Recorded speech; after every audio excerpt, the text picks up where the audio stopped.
number one. Il n'est pas comment dire l'allié au Basalama qui n'a qu'à FCC na coalition, mais il est le président de tous les Congolais. Donc il faut ça là au Congolais va signer. Congo ezali ya makina. Congo number one. Congo number one. News. Votre chaîne de télé. Lelo Fachi ba Congolais ba lingaki mingi. Même ba combattant ba ndeko na biso ba combattant ko ucha ba odon ba boketu ba lingaka Fachi. Ba boyi ba ko boya Fachi mingi parce que libalo esalama wana entre Kabila na Fachi ya mwana basangisi Fachi na makambo wana mais au fond bazana likamba Fachi te donc FCC mutozo finisa Fachi. Télévision sur le net. Congo number one. L'actualité, l'information en temps réel. Bonjour, bonjour les amis, bonjour à tout le monde, bonjour les téléspectateurs, bonjour les internautes, bonjour Navandekounou, Soubatala Dani Bokombe, partout dans le monde, na site Nabiso Info, Tsunami, voilà, dans la carte ya poto, na poto, donc bon, vous en habitez dans le monde, mingi. Na Kishasa Banda, Mokonzamboka, Félix Antoine Chulombo, Azana Kata pouvoir, alors tout ça, on a qu'à pour nous soutenir et pour nous assimanae, pour nous travailler. Alors, les lots, Bandeko Balandi, Nazana Poto, tout ça, na Congo number one, on a opé ça déjà, Abe Baliport de Kuluta Boanya, Mbote Mingi, Nakacha Congo number one, sans oublier les célèbres journalistes comme Zambé, Adi Londole. Alors, Bandeko, Nayambe Bino Blondine, secrétaire, il y a RCK, Boébié très bien, Batnous Baébié vraiment, combattante à Monene.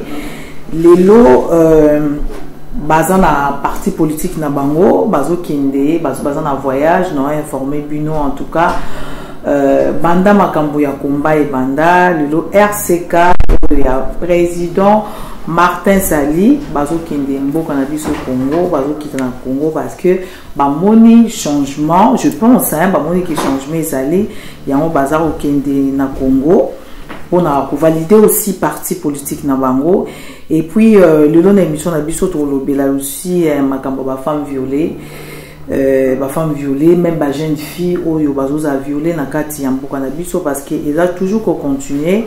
Et puis, tu as sous makambo ya Madame Jani Mabunda, où il y a parlement, bon, qui makambo albaki à propos ya chef de l'État, et tu as sous makambo ya Harry Magi, où tout ça a besoin vraiment ya ba preuve après ça parce que makambo albaki est vraiment très grave, tu as et puis voyage à RCK. Blondine, bonjour. Bonjour, madame. En tout cas, c'est Ngomingi Royamba. Pourquoi mon paya? C'est la photo. Donc, en tout cas, c'est Ngomingi. Merci na koping sanga na plateau ya Congo number one pour la émission. Merci. D'accord, on a pas la CPL mingi zamba li sauté il y a longtemps. Hein. Ça fait tout ça là déjà émission, on a bandelier Kombe Bandiwana, tout ça là l'émission. Alors le lot to zongi na émission autour ça à 100% Fachi pour nous soutenir Mokonzamboka. Maman Blandine tout le bilan tout maintenant on a voyage parce que tout qui bat bazulu baluba RCK ezokende Kinshasa RCK ezokende alors il service ba kambo to yo kana libanda de ba bazo visa ya solo.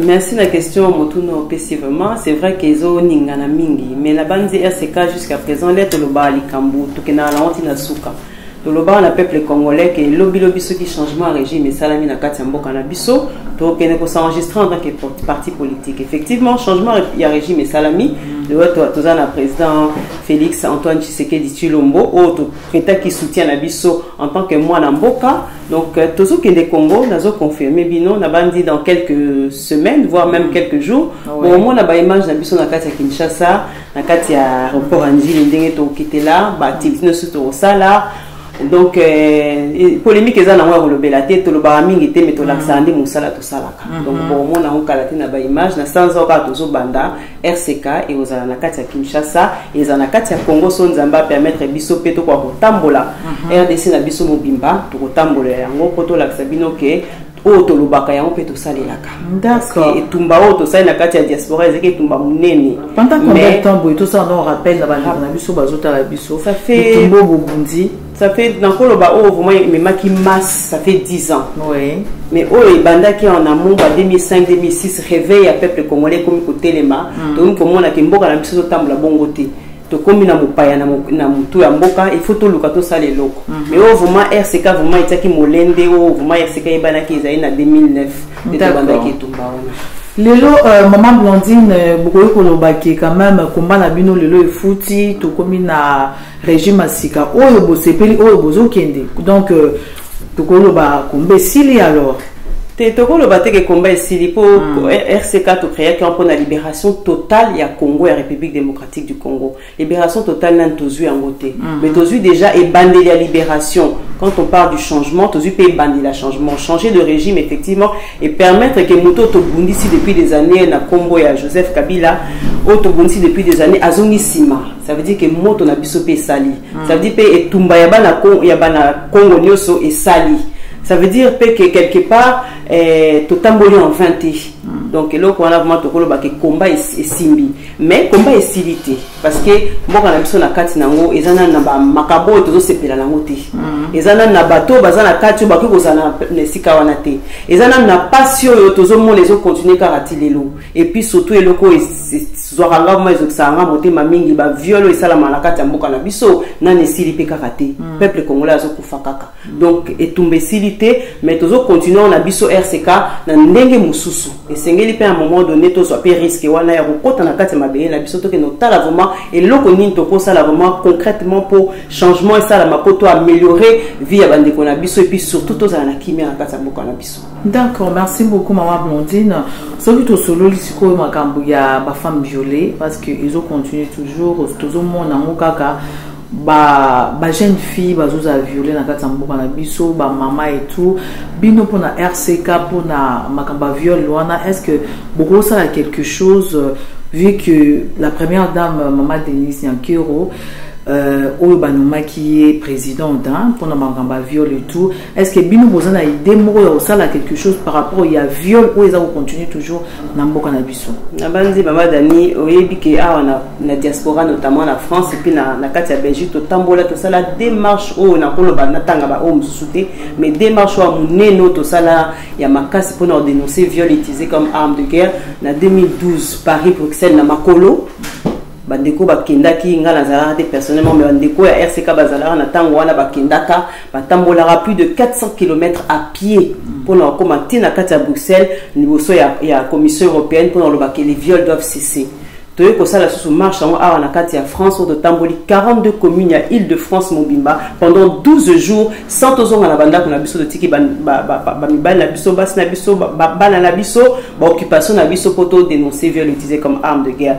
Donc eloko eza na kati ya mboka na biso na féliciter vraiment maman Denise Nyakero Tshisekedi na esika wana eloko wana zui na maboko na ye. Je sais qu'elle est de profession médicale donc aibi qu'est-ce que l'acte de viol na kati ya nzota mwasi sala ndenge nini ko bebisa nzota mwasi puis conséquences psychologiques cause à la peine na mwasi pe na bana po bazo sala ngo na mwasi ye moko na pembeni te na kwa moko te bazo sala ngo au vu de tous au vu à mobali na ye au vu à bana na ye au vu à batata na ye baleki na ye ba mama na ye donc psychologiquement moto aza violé na kati ya Congo Kinshasa na kati ya Congo République démocratique du Congo eza acte moko ya kuboma mutu. Donc na cadre wana biso lo tozo proposer c'est que tout travailler vraiment tout télémélango il faut des actes concrets. Et là, le bosso est allé pour et là, ils ont d'abord récupérer sécurité en Mboka Nabiso. Jusqu'à présent, on a tous sécurité et intégrité à territoire Nabisoté. Soit aux sécurité, on a toye ba ko arrêter ba ennemi bazo côté la biso au bazo salamabe. Deuxièmement, biso ba maman pour biso tozali concerné à liboso même ceux qui va violer tata mais maman yo wana ozali pour au soigner papa yo tozala blessé. Yo mto faut sous rôle à papa pour ou encadrer bana. Donc biso ba maman photo télémélango. Donc ndenge maman Denise a télémé na likambo wana to lingi vraiment ba maman ebelé na biso elongo na kati ya diaspora to télémélango to faire entendre voix na biso tout le monde a bandeko ba violé tout tia bango na liboso pour mokile mona mais oui tout ça na ba loi internationale pour esala ke ba coupable wana pour eloko biso to ba bazala arrêté eloko wana ko si la tête tant que nan to bomi to kangi coupable mon côté direct ni commanditaire mon côté eloko wana ko si la tête donc impunité na cadre ya viol ko ko zalate donc yango wana biso RCK to senga ki vraiment que na kati ya etumba oyo to lingi to créer tribunal international pénal mais ils à la tribunal na kati ya Congo où il peut permettre justement et traiter spécifiquement les cas de femmes, d'enfants et d'hommes violés pour tout arrêter les coupables.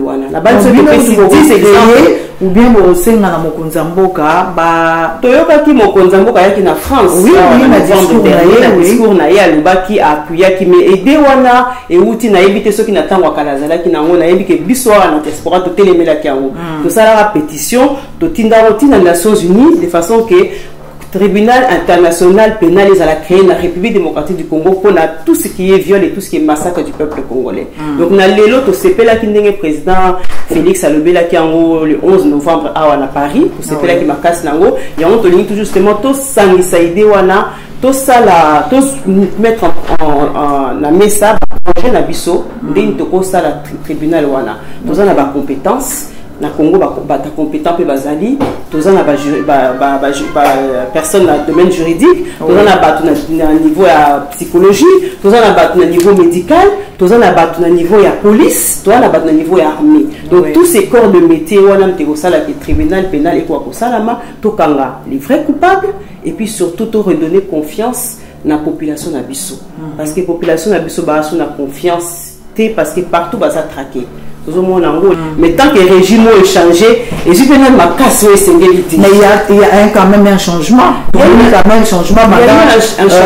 Mokonzamboka Fachi a commis le pouvoir. Il y a eu un changement parce qu'il y a eu un moi, je le changement. Il y a un temps où tu as mouton dans sous combo qui est passé. Azalaki wana azali ko telemelango te parce que yemoko azalaki na kati ya abomination wana ya ko violer pe ya ko massacrer peuple na biso mais na lelo tozomona ke tokolo ba Mokonzamboka na elongo première dame ba telemeli yango donc c'est déjà une chose de gagner donc na kati wana biso RCK le tokomema expertise na biso compétence na biso pour te mettre réellement en place les choses que nous disons parce que lelo tozoloba tolobi ebele mais faut action.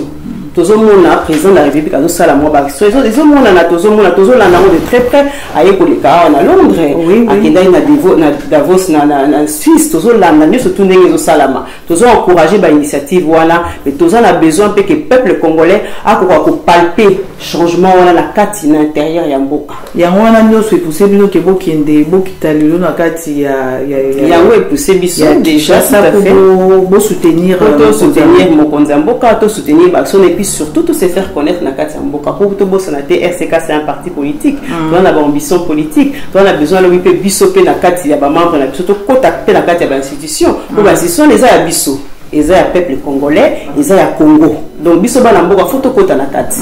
Donc, na cadre wana toke ko s'implanter, toke bana kin, bana ya Bukavu, bana ya Goma, bana ya Kikwiti, bana ya Bikoro, bani babiso. Bana banda Kisangani, ya Kisangani, ya Manyema, ya Butembo, baye babiso ke RCK, ba combattant ba bundela yu na kati ya diaspora, baza na kati ya mboka. Baye na kati ya mboka. Voilà, bandeko balandi, peuple congolais, bientôt. RCK, bazo kita na kati ya Congo, bo kita baza combien de personnes? Bon, tous une délégation, une dizaine de personnes. Auto kinda na kati ya Congo, to appelle en banque ici vraiment beaucoup de sur mais bien vraiment que changement cela mi na mboka bozo kita donc vive Fachi. To banga la biso pété hein, total la vérité. Parce que to banga to côté la peine to terminer à la diaspora té. Mais tout ça c'est qu'on a assurance que tout ça na moto a ko la biso o yemo ko supporter garant la sécurité ya ba compatriotes na yo na titanga na kombo ya président na biso donc toi l'assurance wana en plus mais to banga te pour les amabelé na biso Congo ya biso nyonso donc il y a d'appel pour tout le monde alors na yoka ki na ya Mokonzamboka yaki a na carte de France normalement il fallait yamba bino mais après yamba bino te les loko ni les kaki. Bon, je pense que arriver à France, les équipes peut arriver un peu peut-être pas aussi bien organisé qu'on pouvait le penser.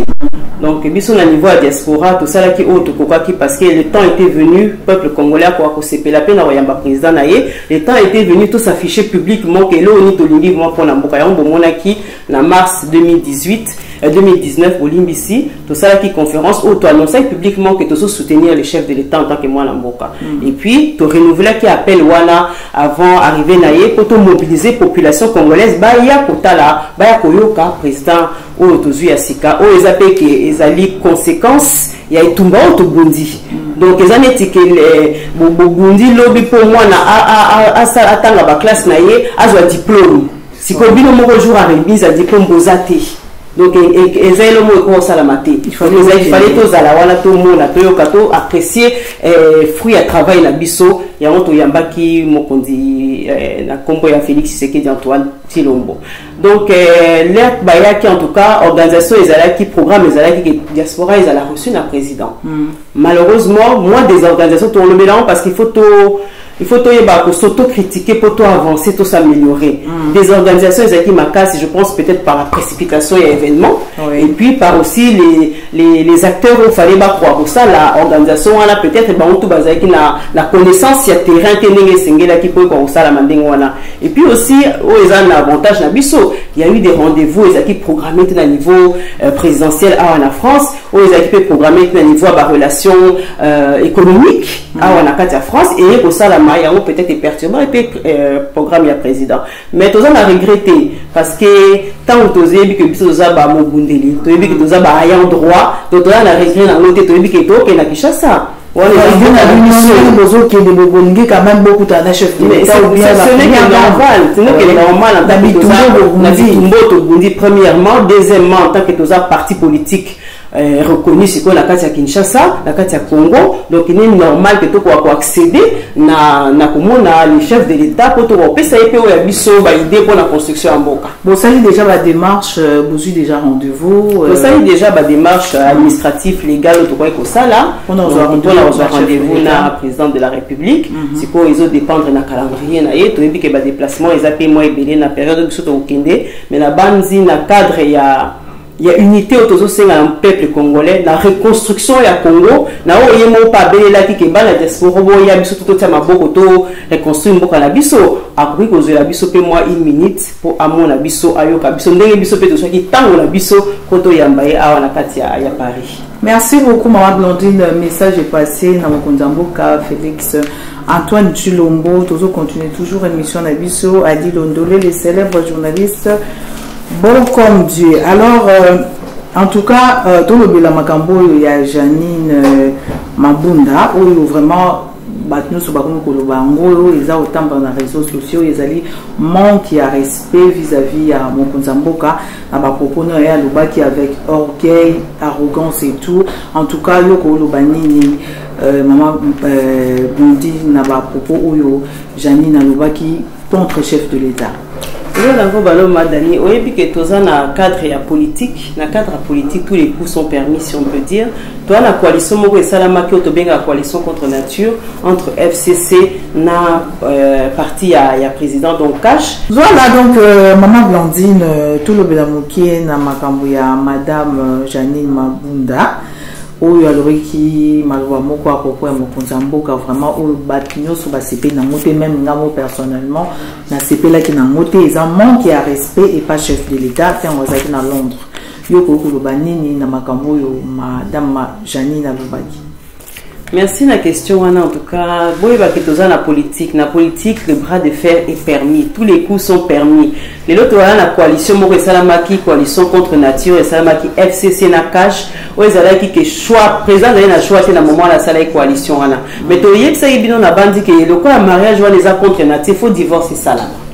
Donc divorce faut ça la faut hostilité faut to koto balo bakimuto azama be kote ko balo o azama be ce n'est que normal on a biso ko to moya ngo sengo to silikeli ete to ko sigete poto yebike biso pe to zana o ya biso to zo bongisa na sima donc on mabunda o ya lobi eza oyo représentativité donc c'est-à-dire FCC o ya zo représenter ba tindi ya loba donc ce n'est que normal na cadre ya mission na ye mais pour na biso en tant que parti politique tout le monde na musika que l'institution l'Assemblée nationale, tout même Sénat, ils ont un dengue sengélité pour tambousa mboka Congo malamu.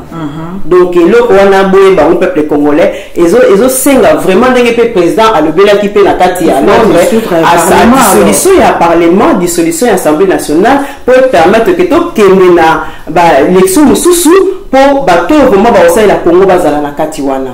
FCC ezali parti à sortant. Donc pour notre comboté pour les autres comme mon kokino bolim sanga bandeko pour la moto accueilli donc tokoza sou na bango et belé na katina biso donc ce va rendre babandi ba hostilité il n'y a pas de souci tous après juridiquement que constitution la biso permettre biso en dehors de la constitution il y a des décrets, il y a des usages qu'il faut marcher à l'état. Donc to rejouer biso nyonso na eloko wana o balobi merci mingi na bino lokwa bo fungoli to ko la boîte de Pandore biso nyonso to bimisa siko o esengeli na kati wana ko to sunga chef de l'état bokonzi na biso nyonso tout ya Congo alaki c'est un peu la base na réponse à pesa ki Alexis biso que il est le chef de tous les Congolais. Il n'est pas le chef du parti o ya utaki depes, il n'est pas comment dire l'allié o basalama ki na kati ya FCC na coalition, mais il est le président de tous les Congolais. Donc il faut ça là au Congolais va signer. Voilà, biso stoyebi Fachi Beton azali président et ba Congolais nyonso na kati ya ba ono so bazana monde hein, ou ba Congolais na Japon, na Chine, partout so za Congolais mon continent yo ezali Fachi Beton. Alors ceux qui tozoni moi muke parce que tozo chité to kuma na suka émission na biso toki garçon mon père azali na poto awa avant de vendre na poto quoi comme on le benami makambu ya candidat Maléré Chadari.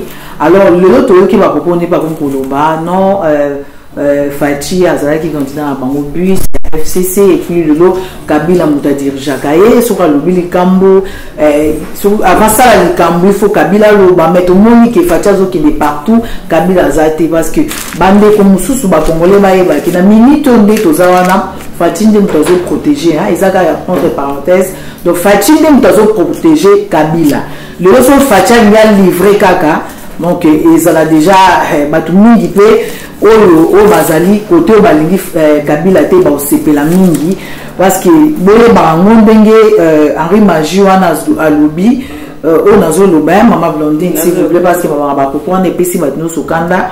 Alors il faut voyer que lelo Fachi ba congolais balinga ke mingi même ba combattant ba ndiko na biso ba combattant ko ucha ba odon ba boketu balinga Fachi ba boyi ba ko boya Fachi mingi parce que libalo esalama wana entre Kabila na Fachi yangona basangisi Fachi na makambo wana mais au fond bazana likamba Fachi te donc FCC mutozo finisa Fachi donc bolo ba ke lelo soki o azo protéger mutu ezali Fachi nde azo protéger Kabila boye bango ezate ke Fachi Kabila nde azo protéger Fachi boye azo konza ino chef de l'état zamoko les garants de la nation c'est lui le chef ya Congo Félix Antoine Tshilombo.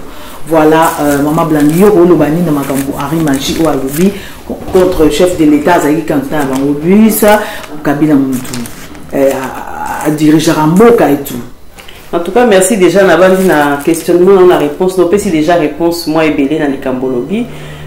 Président Azaka Ramoko effectivement, Kabila a protégé les lots grâce à passement d'alternance au démocratique et salami na Katia Mboka Nabiso au Esengeli que le président sortant la constitution Nabiso a comme sénateur à vie et pour cela Azala na immunité na Katia Mboka. Yango tozomona ke Kabila Zakara na Katia Mboka. Et wana je le redis et je na répété à mon bandeko ya combattant tozala bango na Katia diaspora quel qu'aurait été le président cet article-là, il y a constitution, il va s'appliquer de la même façon parce que Bokenda qui n'a alternance politique et puis la démocratie. Or, biso de singa qui n'a wanate. Donc les autres ont sous le fait accompli. Félix Tshisekedi Azali, président de la République démocratique du Congo, Bozomo Lango, Azotambla partout, en tant que président de la République, en tant que pantin, il y a Kabila. Et puis, les autres ont un peu réaliste. Un homme politique ou alors s'affirmer Azali garant de la nation, Azali président, il y a peuple Mobimba. Avant Ozala sous comment dire sous ordre ya mutum sous souté pour autant Sambo kamala monté. Et puis le mot penago c'est comme mon peuple congolais c'est que quand on est sûr de soi, so voyez que yom tozo konza o lobate et mon na ba action. So voyez que yom toza maître ozo diriger o tinda bandindi ba sala makelele te. Otika oba bango na kozo konza donc na lelo soto mo wala bandindi ba komo bimba ni bisanga boli bisanga ba terme wala pour n'en citer aucun nom c'est parce que il y a le nid d'abeille comme koninga na kati tozo kwa côté kuna madame Janine Mabundi présidente à Sénat à Lubi to moni côté kuna bandindi msus balamuki c'est parce que makambezo ningana Et quelque part, il le faut. Il le faut. Kobanga wana siko tolobaki yango tolobanga la diaspora, il faut y renverser situation. Biso qui na kati mboka la biso tobanga qui ta parce que yazalaki. Siko tolobi tobanga biso parce que ça m'a belé la biso, donc on va renverser la vapeur, on va changer les choses. Donc lelo na minute à lelo to bango que il n'y a qu'un seul président de la République démocratique. Ko ndenge to le mama Dani, il n'y a qu'un seul président. Biso RCK to soutenir président wana en tant que moi na mboka na répéter encore une fois de plus. Et puis nous se les kawana eza ko la peuple congolais que makambo ezali ko changer.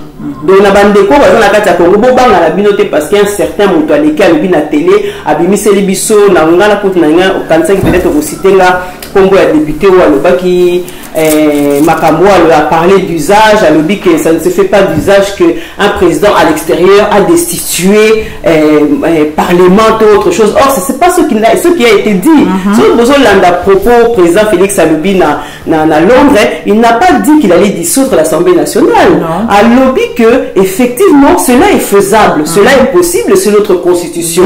Donc les hommes de loi se prétendent être des juristes ou des avocats ou la constitution la biso depuis des années et des années. Faut boyer bakotanga koyo kapé o ezo lobama. Le quoi bino mo boninga na bobiso neto lobela kana langage familier. Ba biso ba boke yo libanga so côté ah ça veut dire essuyer. Donc essuyer. Ba mo ba ko banga banga donc so mo konza boka lobi boye ba bangi. Voilà en tout cas neto solo ba mo konza boka za moko et puis première dame za moko Madame Denise Nyankyo on a fait simbo de vraiment place à Zali.